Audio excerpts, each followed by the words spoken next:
Bom dia, boa tarde, boa noite, eu não sei em que momento vocês estão assistindo isso. Eu acabei de almoçar e eu acredito que, assim como eu, vocês estão desencarnando de vontade de ir pro centro. Por isso que eu vim gravar aqui no Allan Kardec, para matar um pouquinho dessa saudade. E eu estou muito feliz de estar aqui com vocês, mesmo que seja virtualmente. E eu acho que nós temos que aproveitar todos os recursos que nos são dados e que estão disponíveis nesse momento, para que nós possamos levar a palavra do Cristo. E falando em recursos, o Senhor age como um homem que, tendo de fazer longa viagem para fora do país, chamou seus servidores e lhes entregou seus bens. E assim, destina um dos seus servidores 5 talentos, ao outro 2, e ao último 1 talento. Após a volta, o que recebeu 5 talentos investiu esse dinheiro. O que recebeu 2 fez o mesmo. E o que recebeu apenas 1, com medo do que fosse acontecer, enterrou e depois entregou ao seu mestre. O mestre, sabendo disso, deu graças àqueles que investiram e multiplicaram o dinheiro. E mandou tirar o único talento daquele que recebeu apenas 1. E aí a gente para pensar. Todos nós conhecemos a parábola dos talentos. E mesmo esse servidor tendo recebido apenas 1 talento, ele poderia ter usado melhor. Nós somos chamados para fazer aquilo que nós estamos preparados para fazer. Então, se eu tenho apenas 1 talento, eu estou preparada para usar aquele 1 talento. Eu tenho condições de usar aquele 1 talento para fazer algo que esteja ao meu alcance. E aí a gente pensa assim, eu nunca fui chamada para consertar um motor de avião. Eu acho que vocês também não. Mas vai além dos talentos que eu tenho, assim, para essa encarnação. E assim como um engenheiro não foi chamado para fazer uma cirurgia de coração. Então a gente tem que investir nossos talentos naquilo que a gente sabe que nós conseguimos, nós vamos ter voltas. Dá-se ao que já tem e tira ao que não tem. Como mais uma das passagens de Jesus que a gente vê aí no Evangelho, na Bíblia, parece um pouco sem lógica, mas vamos entender. Dar-se-á ao que já tem. E como aqueles servidores que receberam 5 e 2 talentos multiplicaram, aqueles que recebem a palavra de Deus, cumprem e ensinam, eles serão grandes no reino dos céus e receberão a alegria do Senhor. Aquele que ouve as minhas palavras e as pratica será comparado ao homem que construiu a casa sobre a rocha. Muito se pedirá aquele a quem muito se houver dado, e maiores contas serão tomadas a quem mais coisas se hajam confiado. Então, quando a gente lê essas passagens, a gente pensa que tudo aquilo que nos é dado será cobrado, não importa se vai ser 5 talentos, não importa se serão apenas 1 talento. E as colocações de Jesus são sempre atemporais, então não são de um tempo específico. Nós conseguimos encaixar no que nós estamos vivendo atualmente. Então, como eu falei no início, a internet é um recurso muito importante que nós podemos usar nesse momento. Então, já que nós estamos nesse momento de isolamento, longe uns dos outros, sem poder ter essa afetividade próxima, que nós não percamos tudo aquilo que nós já construímos e que nós usemos os meios mais fáceis, né? Que todos temos alcance, a maior parte da população tem alcance, que nós possamos levar a palavra de Deus a partir disso. E aí, nisso, tem uma pergunta que a gente sempre gosta de fazer para os jovens, né, na mocidade, que gera uma certa polêmicazinha assim, mas todo mundo gosta. E se Jesus viesse nos dias de hoje, ele usaria a internet? Então a gente fazia essa pergunta assim, antes da pandemia, né? Que aí talvez se Jesus viesse nos dias de hoje, a gente mudaria talvez os termos. Mas se Jesus viesse nesse momento que nós temos a internet, que nós temos todo esse recurso aí ilimitado nas nossas mãos, ele usaria a internet? Então fica aí essa reflexão. E tira-se ao que não tem. Assim como não é Deus que nos dá o passe para o reino dos céus, e sim o que nós fazemos com o que nos é dado, não é Deus que tira o que já temos, e sim nós mesmos. Pois aqueles que ouvem as palavras e não as praticam é comparado àquele que construiu a casa na areia. E assim o progresso a arrasta. Assim como aqueles falsos profetas que se levantaram em nome de Deus e foram desmentidos pela renovação. Nós somos os únicos responsáveis pelos nossos infortúnios. E nós vivemos pedindo a Deus por paciência, por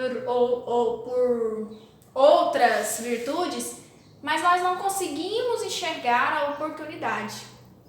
Então, nós mesmos nos privamos de conseguir chegar lá.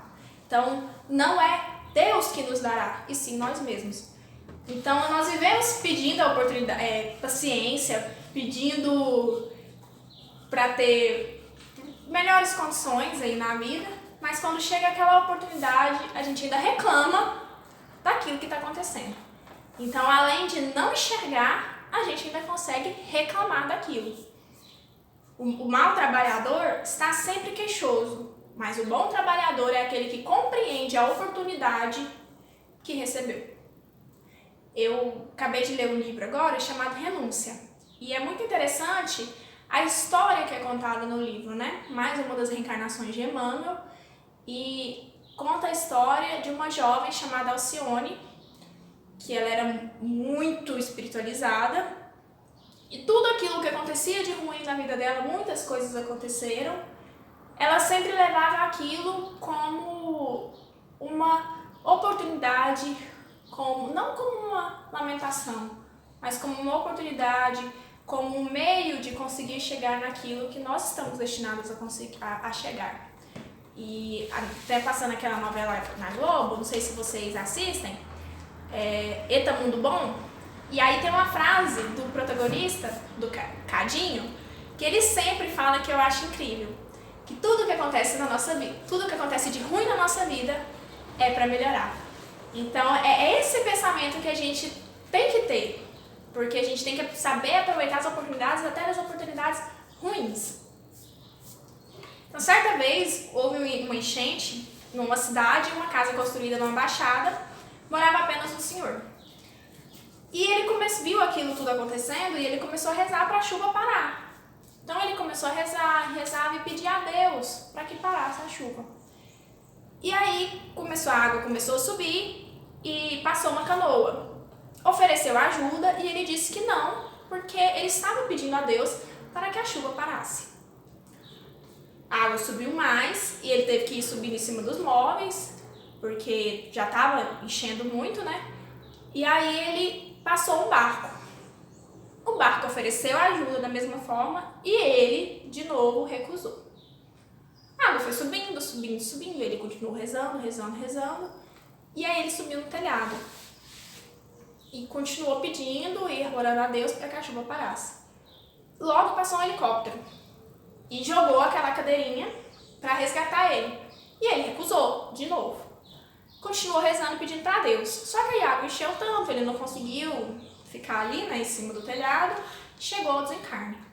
Quando ele chegou lá no mundo espiritual, ele já chegou brigando com todo mundo. A primeira pessoa que ele viu foi São Pedro. E aí ele chegou em São Pedro e falou: mas São Pedro, eu pedi para Deus, eu pedi para que a chuva parasse e Deus não me atendeu. E aí São Pedro, na calma, no conhecimento, falou para ele: como não? Deus mandou para você o canoa, o barco, o helicóptero, mas você não viu as oportunidades chegando para você. Pedi e vos será dado, procurai e achareis. Batei a porta e vos será aberta. Pois todo aquele que pede, recebe. Quem procura, encontra, e quem bate a porta, será aberta. E como servidor que teve seu talento retirado, aqueles que não sabem aproveitar as oportunidades concedidas a Deus e apenas se queixam das condições oferecidas, um dia se arrependerão. E o arrependimento impulsiona o progresso, enquanto a culpa estagna o espírito. E com o arrependimento, a aceitação de que somos espíritos falhos e que nós só podemos melhorar. pois não precisamos de grandes acessórios para o socorro, lembrando que somos chamados a dar aquilo que realmente temos. Se fosseis cegos, não teríeis pecado, mas agora dizei que vedes, e é por isso que em vós permanece o pecado. É como naquela frase que todo mundo conhece: errar uma vez é humano e duas é burrice. Quando erramos pela segunda vez, já seremos cobrados mais do que quando erramos pela primeira vez, quando agimos pela ignorância. E quando erramos pela segunda vez, nós já temos conhecimento do erro. Então, se uma criança aparece aqui no vídeo gritando, o que a gente faz? E se for um adulto que vai aparecer aqui gritando? Nossa atitude seria totalmente diferente, porque a criança ela ainda está agindo na ignorância. O adulto ele já sabe que ele não poderia atrapalhar um vídeo. Então, a justiça de Deus é assim. Nós seremos cobrados. Quanto mais conhecimento temos, quanto mais sabemos daquilo, mais seremos cobrados. A humanidade evolui. Agora mais do que nunca, porque agora a gente consegue ver os termos dessa evolução. Muitas psicografias que nós temos recebido aí por WhatsApp, pelo Facebook, contatos mediúnicos que nós temos visto por aí na internet, às vezes a gente nem sabe da veracidade disso, mas tem nos informado sobre a importância desse momento evolutivo para o mundo inteiro, né? Para os seres da Terra. E nós estamos evoluindo de tal forma que hoje é difícil errar sem saber que a gente está errando. Então, pelo conhecimento que a gente tem hoje, como seres humanos, a gente sabe que matar, vamos usar um exemplo assim bem banal, a gente sabe que matar o coleguinha é errado. Então, a gente não vai fazer isso, a gente vai fazer isso, né, se caso fizermos, sabendo que é errado. Então, muitas coisas que nós fazemos hoje podem ser pequenas coisas dentro de casa. A gente sabe que aquilo é errado. E por que nós continuamos fazendo? E mesmo aquelas civilizações que estão em lugares remotos da Terra, têm essa ideia na consciência, pois as leis de Deus estão gravadas na nossa consciência. Então nós temos consciência de que nós estamos errando. Por que continuamos persistindo no erro? E nesse instante que nós estamos em isolamento social, paralisação quase completa do planeta, como se fosse aquela música do Raul Seixas, o dia em que a Terra parou, literalmente, estamos convivendo mais com a família e com a gente mesmo. Então, coisas antes não nos incomodavam, pequenas coisas que às vezes passavam despercebidas por falta de tempo, porque nós estávamos preocupados com outras coisas, trabalho, levar o menino na escola, buscar o menino na escola, ir para a faculdade, voltar, trabalho de faculdade. Então a gente não tinha tempo para a gente pensar pequenas coisas. Então, algumas atitudes, algumas falas, algumas coisas pequenas que acontecem geram uma reflexão muito grande dentro de nós. E esse momento de crise, tem nos proporcionado uma grande oportunidade de autoconhecimento. Então é hora de olhar para dentro. É hora de olhar para as nossas traves e não para o argueiro do outro. Muitos de nós temos nos preocupado com a edificação do meu próximo e não com a minha própria edificação. Então, às vezes a gente vai assistir palestra em algum lugar e até dentro de casa, a gente está lá assistindo e tal, o palestrante fala alguma coisa. E aí a pessoa do lado cutuca e fala assim: olá, escuta isso aí.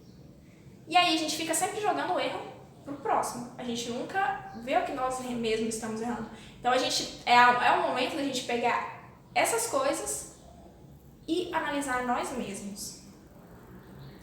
E de que melhor forma a gente pode aproveitar essa oportunidade do que nos avaliar como verdadeiros cristãos? Analisar o que defendemos, o que apoiamos, o que passamos para os outros e tudo aquilo que recebemos. Então, tem uma propaganda do Popular, se não me engano, na televisão, falando que a gente tem que analisar os fatos que nós recebemos antes de compartilhar, né? Falando das notícias fakes e tudo mais. E por que a gente não usa isso para a nossa vida? Antes de nós passarmos aquilo para frente, nós precisamos analisar, dentro daquilo que nós defendemos, dentro de nós mesmos, o que aquilo significa para nós, o que aquilo vai significar para o próximo. No capítulo 17 do Evangelho segundo o Espiritismo, Kardec vem nos falar: reconhece-se verdadeiro espírita pela sua transformação moral e pelos esforços que emprega para domar suas más inclinações. Então, depois de tudo que nós aprendemos com o Espiritismo, depois de tudo que nós aprendemos com a doutrina do Cristo, podemos nos afirmar verdadeiramente espíritas? Estamos investindo ou enterrando nossos talentos? Estamos esperando a chuva parar? Continuamos rezando para aquilo que não vai acontecer? Ou aproveitamos a canoa, o barco, o helicóptero que passa aí na nossa frente? Ou nós estamos realmente preparados para ver o que está passando? A gente está prestando atenção no que está passando e o que a gente não está aproveitando? Então eu quero deixar essa reflexão com vocês. Quero que vocês pensem aí durante a quarentena. E eu vou deixar aqui embaixo nas referências tudo aquilo que eu usei, né, pra gente montar aqui, mensagens interessantes sobre o tema. E lembrar vocês de que toda sexta-feira tem vídeo novo no canal. Então, bem blogueirinha, né? Tem vídeo novo no canal toda sexta-feira. Se inscreva para receber nossas notificações. E lembrar também que toda sexta-feira, 7h30 da noite, tem o estudo da mocidade. Então, vocês jovens que estão aí assistindo, às vezes não sabem que está acontecendo algum estudo especialmente relacionado aos jovens, né? 7h30 nós temos a Mestre, que é a Mocidade Espírita do Céu. Acontece pelo Google Meet, então é uma videochamada, todos nós podemos participar. Para entrar, é só entrar no nosso Instagram, Céu Mestre. Lá tem o link, é só clicar no link e participar conosco. Todas as semanas tem muitos temas interessantes e convidados muito especiais. Inclusive, nessas próximas semanas teremos convidados de fora do estado, aí para falar com nossos jovens coisas muito interessantes. Então, muito obrigada, beijos!